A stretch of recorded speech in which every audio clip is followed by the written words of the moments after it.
Durante sessão do plenário do Senado, os senadores Eduardo Girão e Esperidião Amin se uniram para apoiar o discurso do senador Cleitinho, que demandou a instalação da CPMI dos atos do dia 8 de janeiro. Em seu discurso, o senador Cleitinho questionou: qual é o problema de ter uma CPMI aqui? Qual é o problema de a gente poder instaurar uma CPMI aqui, gente? Eu deixo bem claro que não quero passar pano para ninguém. Quem fez coisa errada tem que pagar por isso. Vândalos têm que pagar. Mas todo mundo está sabendo, inclusive ministro já esteve na colmeia, já esteve na papuda, que tem pessoas ali inocentes. Eu estive lá, presenciei pessoas que não chegaram nem ao ato. Chegaram depois e estão presas. Então, qual é o problema de a gente instalar a CPMI aqui? O senador criticou os esforços feitos pelo governo Lula para impedir uma investigação séria dos fatos, dizendo: e o que mais me chama a atenção, com todo respeito, gente, ao governo agora, é que esse governo que chegou criticava o tal do orçamento secreto. Eu sou totalmente contra o orçamento secreto. Nenhum orçamento deve ser secreto, todos devem ser públicos. Qualquer administração pública tem que ser pública tudo. Então, criticava o orçamento secreto. Agora, saiu até no antagonista, gente, que deputados agora estão tirando assinatura por causa de emenda. Quer dizer, criticava o orçamento secreto e está negociando emenda para tirar essa... Que medo é esse de CPI? Cleitinho pediu: a gente pede que o nosso presidente Rodrigo Pacheco possa instaurar essa CPI o mais rápido possível para a gente poder dar transparência. O que a população brasileira quer, gente, acho que todos, tanto do lado esquerdo quanto do lado direito, é transparência. É isso que a gente pede. O senador Eduardo Girão, em resposta, apontou: nós precisamos, respeitosamente, cobrar o presidente do Senado Federal para que abra uma sessão no Congresso Nacional e delibere sobre isso. Sabe por quê, senador Cleitinho? Porque foi quebrado aqui não apenas o Senado, o Palácio do Planalto, o Supremo Tribunal Federal, mas a Câmara dos Deputados. Teve vândalo que foi lá e atentou contra o patrimônio público. Então tem que ser a CPMI mesmo, para ser legítimo. Tem que ser senador e deputado investigando isso. E eu espero que isso aconteça o mais rápido possível, porque quem errou tem que pagar, mas tem gente inocente. O senador Esperidião Amin também, à parte, alertou: particularmente nesse tópico da CPMI, somos solidários ao entendimento de que o Congresso Nacional não pode se omitir neste momento histórico. Se houver omissão nessa apuração, nós seremos cobrados, não muito distante daqui, de maneira impiedosa e não posso dizer que injusta. Em discurso na tribuna, o senador Esperidião Amin voltou ao tema. Ele afirmou: nós não podemos nos submeter àquilo que se chama narrativa dominante, deixar transitar em julgado a narrativa. Nós temos a obrigação, e foi nesse sentido que já no dia 10 de janeiro eu concordei em assinar a CPI da senadora Soraya. E agora prefiro a CPMI, porque acho que a Câmara tem que fazer uma também. Então, não tem cabimento nós termos uma dualidade. Vamos somar, vamos fazer sinergia para conseguir a verdade e para efetivamente sabermos que estamos buscando responsabilizar todos os que praticaram o mal, mas evitar misturar o trigo com o joio, o incauto com o que premeditou, financiou e participou conscientemente. Lembra-me quando houve o diálogo do Criador em direção a Sodoma e Gomorra. Travou-se um diálogo muito interessante. Mas se tiver 50 inocentes lá? Ah, se tiver 50 inocentes, eu poupo. Se tiver 10, se tiver 5 inocentes. Deus afirmava: eu poupo a cidade. Basta que tenha um inocente para que se busque separar o joio do trigo. Então, a CPMI é necessária para isto, para que se conheçam tão próximo da verdade quanto possível os fatos que demonstram as ações e omissões. Centenas de cidadãos permanecem encarcerados após terem sido presos em massa a mando do ministro Alexandre de Moraes do Supremo Tribunal Federal. Mas os excessos e abusos não se limitam às prisões e incluem confiscos, censura e uma série de medidas cautelares sem previsão legal nem prazo para acabarem. Há 4 anos, o ministro Alexandre de Moraes conduz inquéritos sigilosos contra apoiadores do ex-presidente Jair Bolsonaro, onde os excessos se repetem e permanecem ao longo do tempo sob o olhar complacente do Congresso Nacional. Em um desses inquéritos, a sede da Folha Política foi invadida e todos os equipamentos do jornal foram apreendidos. Após a Polícia Federal atestar que não havia motivos para qualquer indiciamento, o inquérito foi arquivado a pedido do Ministério Público, mas o ministro abriu outro inquérito de ofício e compartilhou os dados do inquérito arquivado. Atualmente, a renda do jornal está sendo confiscada a mando do ministro Luiz Felipe Salomão, ex-corregedor do Tribunal Superior Eleitoral, em atitude que foi elogiada pelos ministros Luiz Roberto Barroso, Alexandre de Moraes e Edson Fachin. Há mais de 20 meses, a renda de jornais, sites e canais conservadores está sendo retida sem qualquer base legal. Se você apoia o nosso trabalho e pode ajudar a Folha Política a continuar funcionando, doe qualquer valor à empresa Raposo Fernandes através do QR Code que está visível na tela ou através do código Pix ajude@folhapolitica.org. Caso não utilize Pix, há a opção de transferência bancária para a conta da empresa Raposo Fernandes, disponível na descrição deste vídeo e no comentário fixado no topo. Há 10 anos, a Folha Política vem mostrando os fatos da política brasileira, enfrentando a espiral do silêncio imposta pelo cartel midiático que pretende controlar o fluxo de informações no Brasil. Pix ajude@folhapolitica.org. Assista. Boa tarde, senhor presidente. Boa tarde a todos os senadores presentes na casa, todos os servidores dessa casa aqui e toda a população brasileira que acompanha a gente pelo TV Senado. Eu queria humildemente, pela minha primeira vez aqui usando a tribuna da casa, eu vou sempre seguir a Constituição, que é extremamente importante, mas eu vou sempre seguir a Bíblia. E eu queria começar meu discurso aqui falando desse versículo. Vocês têm ódio daqueles que defendem a justiça e detestam as testemunhas, que falam a verdade. Vocês exploram os pobres e cobram os impostos injusto das suas colheitas. Por isso vocês não vão viver nas casas luxuosas que construíram, nem chegarão a beber o vinho das belas parreiras que plantaram. Eu sei das muitas maldades e dos graves pecados que vocês cometem. Vocês maltratam as pessoas honestas, aceitam dinheiro para torcer a justiça e não respeitam os direitos dos pobres. Não admira que, num tempo mau como este, as pessoas que têm juízos fiquem de boca fechada. O que eu quero falar é que eu jamais vou ficar de boca fechada aqui. E eu queria muito, nesses 4 anos aqui, 8 anos, mas nesses 4 primeiros anos aqui, a gente começar a debater, para mim, é a reforma mais importante desse país, que se chama reforma política. Eu quase não vejo nenhum político falando sobre isso. Isso aqui não é para ofender ninguém, mas já, se a gente precisa, já passou várias reformas. Reforma trabalhista, reforma da Previdência. Qual que é o problema da gente passar uma reforma administrativa, uma reforma política e uma reforma moral nesse país aqui? A nossa classe precisa urgentemente dar essa resposta para a população, porque aqui, gente, matematicamente é insustentável.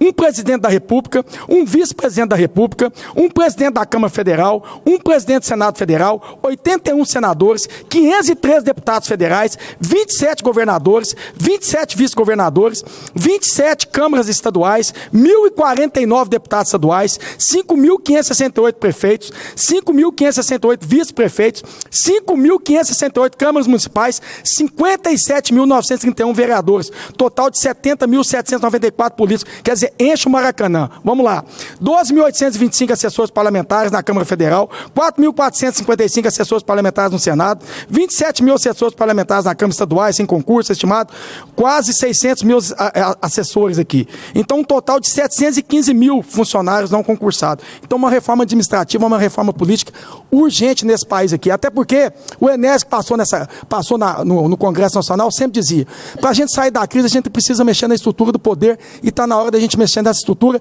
E, novamente, quer sem ofender ninguém, mas eu acho que essa casa, o Congresso Nacional, tem que começar a debater uma reforma política. Até porque você pagar 5 bilhões de reais para político, enquanto eu vi durante a campanha, agora depois da campanha, falar que teve políticos aí, candidatos, e que usou até para estética, para usar o fundo eleitoral.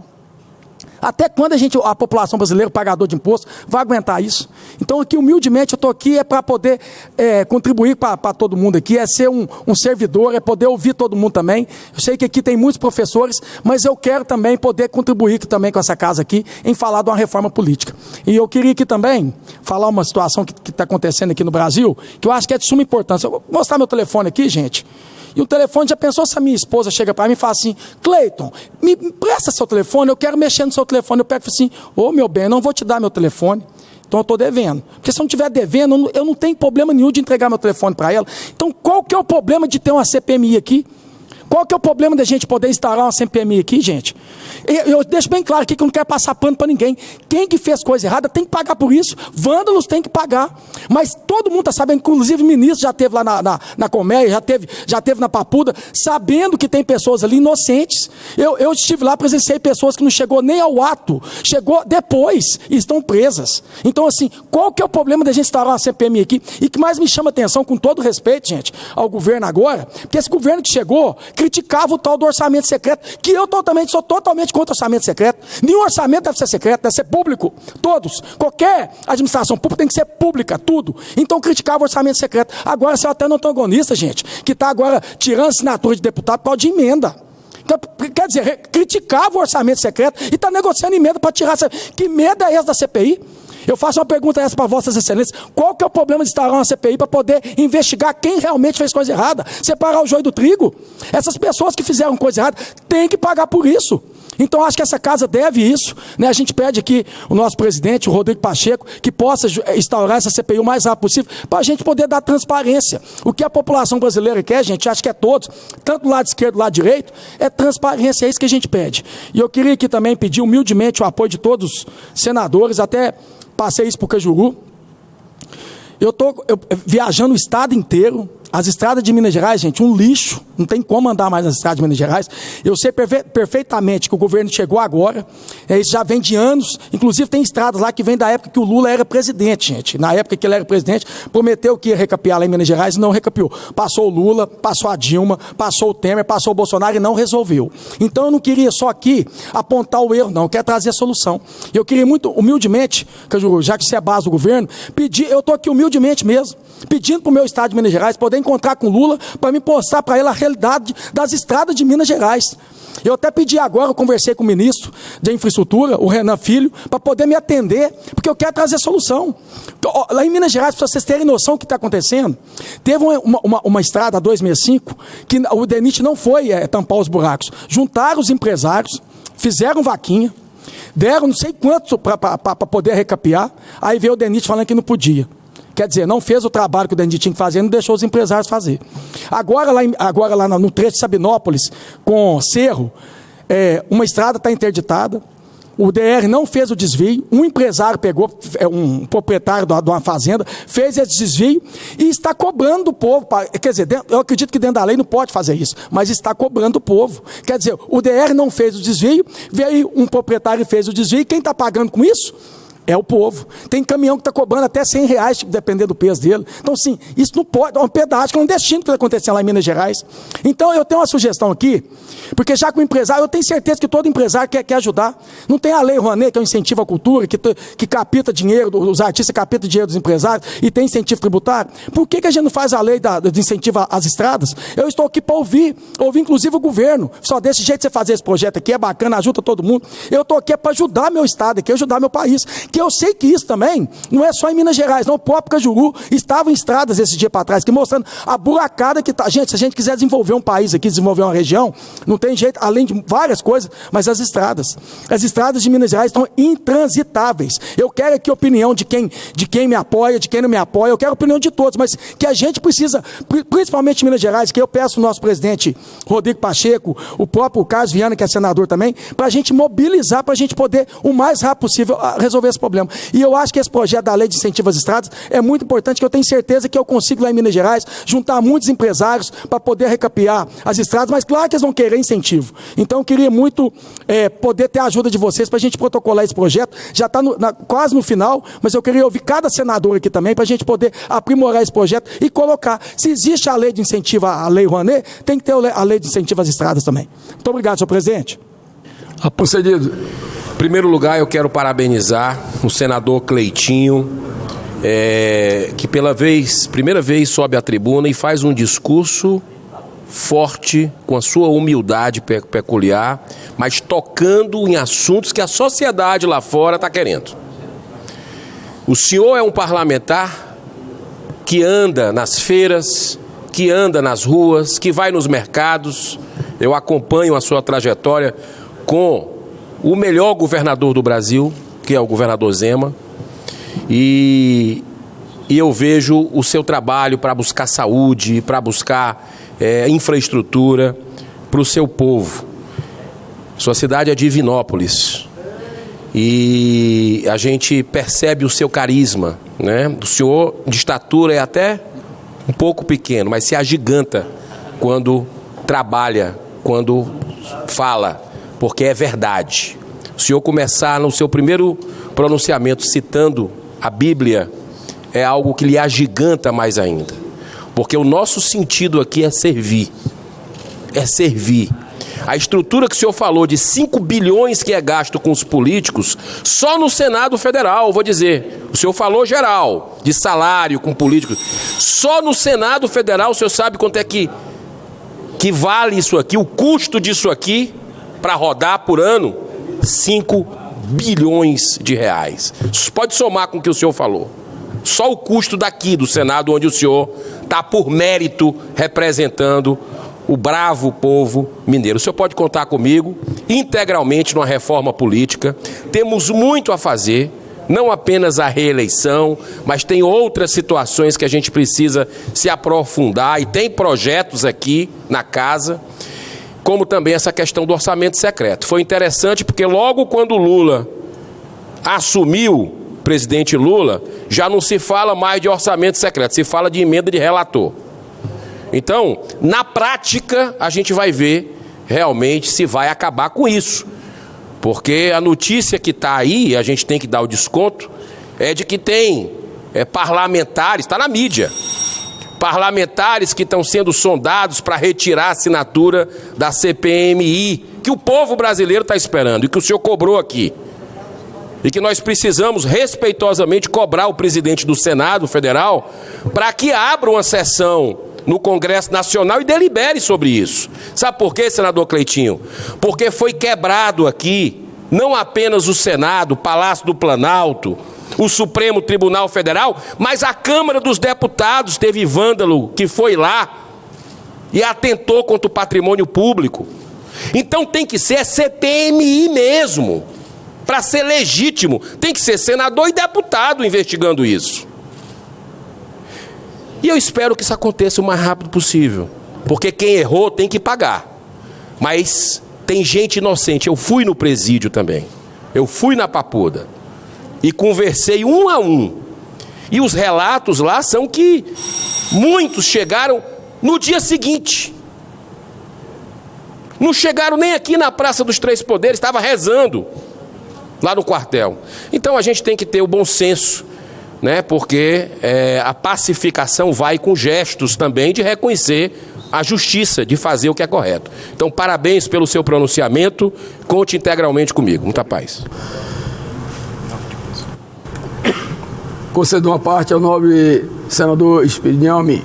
Presidente, como eu sou o próximo orador inscrito, pelo que eu serei muito breve numa parte para lhe dar boas-vindas ao senador Cleitinho.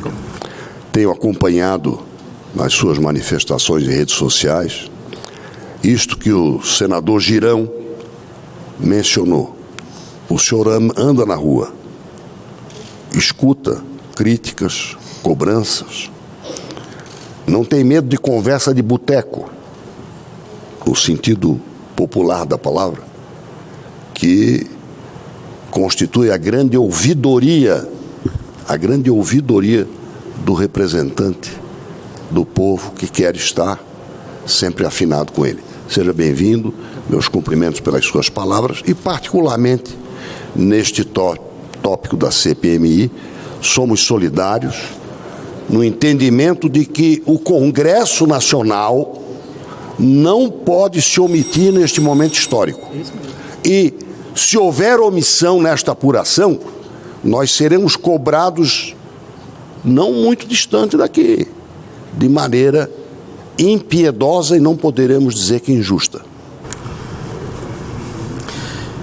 Também quero me unir ao senador. Esses 4 projetos são muito bem listados para esta semana em que se comemora o Dia da Mulher e o mês da Mulher também. E como representante de Santa Catarina, creio que o único estado do Brasil, senador Cajuru, senador Marcos Pontes, o único estado do Brasil com o nome de mulher. E mais, uma mulher valorosa, independente e capaz de enfrentar grandes dificuldades e até mesmo vencer, num primeiro momento, o martírio. Então, acho que é muito importante ressaltar que teremos, como último dos 4 projetos, da deputada catarinense Carmen Zanotto, o projeto que homenageia o seu dia, o Dia da Mulher Empresária, empreendedora, que é um dos pontos fortes em que mais oportunidades estão sendo concretizadas e conquistadas pelas mulheres. Mas não posso deixar de fazer uma brevíssima referência ao meu à parte, generosamente concedido por Vossa Excelência pelo senador Cleitinho, em que eu frisei a necessidade de nós vermos instalada a CPMI para o bem do Brasil, da Câmara dos Deputados e do Senado. Se a Câmara Distrital do Distrito Federal está fazendo uma CPI, a investigação é necessária e só o confronto das narrativas vai nos aproximar da verdade. Nós não podemos nos submeter àquilo que se chama narrativa dominante. Deixar transitar em julgado a narrativa, nós temos a obrigação. E foi nesse sentido que já no dia 10 de janeiro eu concordei em assinar a CPI da senadora Soraya. E agora prefiro a CPMI porque acho que a Câmara tem que fazer uma também. E não tem cabimento, nós temos uma dualidade, vamos somar. Vamos fazer sinergia para conseguir a verdade e para efetivamente sabermos que estamos buscando responsabilizar todos os que praticaram o mal, mas evitar misturar o trigo com o joio, o incauto com o que premeditou, financiou e participou conscientemente. Me lembra, viu, o senador Bagatoli, catarinense ilustre, que chega a esta casa promovido a senador pelo povo de Rondônia. Quando houve o diálogo do Criador em direção a Sodoma e Gomorra, travou-se um diálogo muito interessante. Mas e se tiver 50 inocentes lá? Se tiver 50 inocentes, eu poupo. Se tiver 10, se tiver 5 inocentes, Deus afirmava, eu poupo a cidade. Basta que tenha um inocente para que se busque separar o trigo do joio. Então a CPMI é necessária para isso, para que se conheçam tão próximo da verdade quanto possível, se conheçam os fatos que demonstram as ações e as omissões. Então, sem querer ocupar todo o tempo, eu gostaria de deixar aqui um registro que me orgulha muito. No momento, hoje nós tivemos a presença do ministro do Trabalho na frente parlamentar do empreendedorismo, conversamos sobre qualificação permanente, sem a qual o trabalhador não se habilita para as profissões que estão surgindo. Yuval Noah Harari, autor do Homo Sapiens, publicou há menos de um mês um artigo instigante. Se nós não nos qualificarmos, nós estamos formando a maior legião de inúteis que a história já registrou. Inúteis por inempregabilidade, por falta de qualificação para aquilo que a tecnologia e a modernidade requerem. Então, é necessário que isso seja permanentemente valorizado para que nós tenhamos trabalho, treinamento, qualificação, estímulo ao empreendedorismo como uma força permanentemente impulsionada na nossa economia.